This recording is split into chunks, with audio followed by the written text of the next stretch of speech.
इंद्रियों के प्रेरणा से जो पहुंचा निरंतर हमेशा अपनी इंद्रियों पर काबू रखते थे।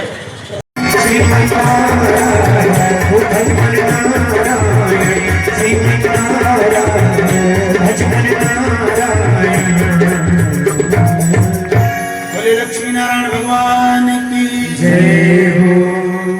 भगवान उद्धव जी को लेकर के हस्तिनापुर आए और हस्तिनापुर जब जब आते थे भगवान कई कई महीने रहते थे। स्वामी सुखदेव जी कहते हैं परीक्षित एक दिन भगवान महाराज युधिष्ठिर के पास आए, बड़े बड़े भैया राजस्वेग की तैयारी में क्या हो रहा है। युधिष्ठिर ने कहा कैसा हो, सब कुछ तो ठीक ठाक चल रहा है, बस एक जरासंध ही है जो सहमत नहीं है और इसी के कारण राजसूय रुका हुआ है। हे कृष्ण, अगर जरासंध सहमत हो जाए तो राजसूय की प्रारंभ किया जाएगा। भगवान ने कहा भैया जरासंध की चिंता तो मेरे ऊपर छोड़ो और बताओ। युधिष्ठिर ने कहा बस महाराज ये काम हो जाए तो राजसूय की प्रारंभ हो जाएगा। और अगले एक दिन भगवान ने अर्जुन और भीम को साथ में लिया और तीनों ने ब्राह्मण का वेश बनाया और ब्राह्मण का वेश बना करके भगवान चल पड़े मगध देश की ओर। पहुंच गए जरासंध के महल के दरवाजे पर और पहुंच करके भगवान द्वारकाधीश ने जैसे ही अलग जगाई, अलख निरंजन, जरासंध बाहर आया, देखा दरवाजे पर तीन तीन ब्राह्मण, तीनों की तेजस्वीता को देख करके जरासंध धन्य हो गया। क्योंकि बंधुओं मैंने आपको बताया है कि जब से जरासंध ने द्वारकाधीश को भगा दिया था तब से भगवान का बड़ा, तब से ब्राह्मणों का बड़ा भक्त हो गया था, बड़ी दंडवत करता था ब्राह्मणों की। आज तीन तीन ब्राह्मण देखे तो धन्य हो गया। उसने कहा आओ ब्राह्मण देवता, कैसे आना हुआ। स्वामी सुखदेव जी कहते हैं परीक्षित ले गया अतिथि कक्ष में, खूब बढ़िया सत्कार किया। सत्कार करने के बाद पूछा कहो ब्राह्मण देवता कैसे आया।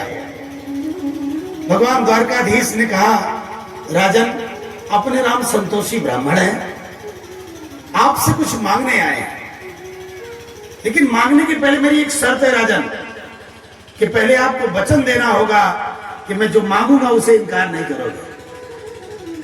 जब ये बात कही तब तो जरासंध को संदेह हुआ, क्योंकि इनके चेहरे का तेज, वाणी का ओज बता रहा है कि ब्राह्मण नहीं हो सकते। और जब गौर से देखा अर्जुन की कलाई पर धनुष की प्रत्यंचा के चिन्ह तो समझ गया कि जरूर ये डुप्लीकेट ब्राह्मण है। लेकिन उसने सोचा कि अगर मेरे भय से भी ब्राह्मण बन करके आए हैं तभी कोई बात नहीं, मांगो ब्राह्मण, मैंने तुझे वचन दिया। जब वचन दे दिया जरासंध ने तब भगवान ने कहा कि मैं तुझसे द्वंद्व युद्ध की भिक्षा चाहता हूं। तब तो उसका संदेह एकदम पक्का हो गया। जरासंध ने कहा महाराज अब तो एकदम निश्चित हो गया कि आप ब्राह्मण नहीं हो, लेकिन बताओ तो कौन है आप। तब द्वारकाधीश ने कहा हे जरासंध मैं तुम्हारा जन्मजात का शत्रु द्वारकाधीश श्री कृष्ण और ये गांडीवधारी अर्जुन और ये गदाधारी भीमसेन है। तब तो बड़े जोर से ठहाके मारकर हंसा जरासंध। उसने कहा छलिया कहीं का, भगोड़ा कहीं का, रणछोर कहीं का, तो तुम मुझसे लड़ेगा, तुम मुझसे द्वंद्व युद्ध करेगा।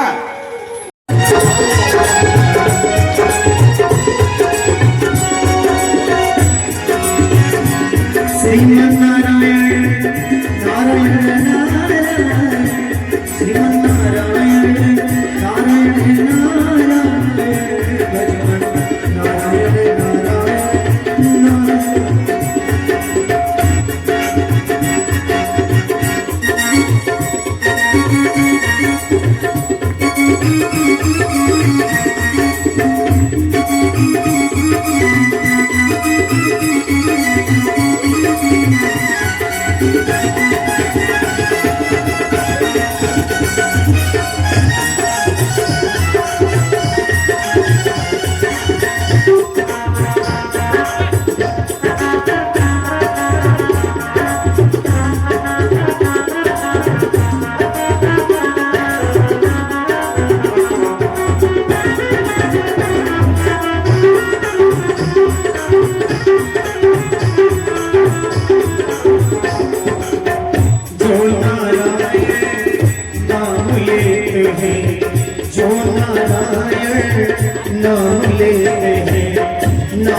लेते हैं जी भजन करते हैं, नाम लेते हैं भजन करते हैं।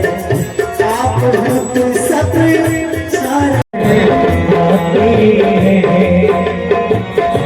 हर पल तुम्हारी याद आती रहे,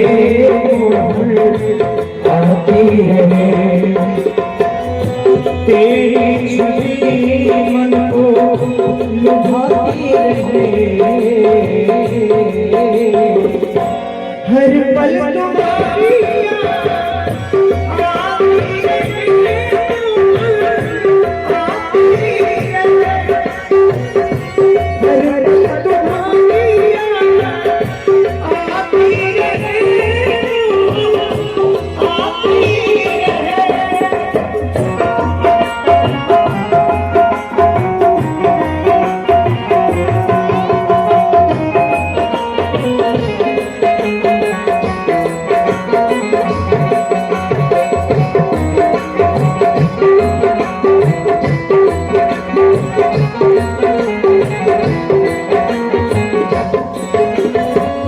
फूल और कलयुग में तेरी हंसी हो, फूल और कलयुग में तेरी हंसी हो, बुलबुल लगी तुम्हें।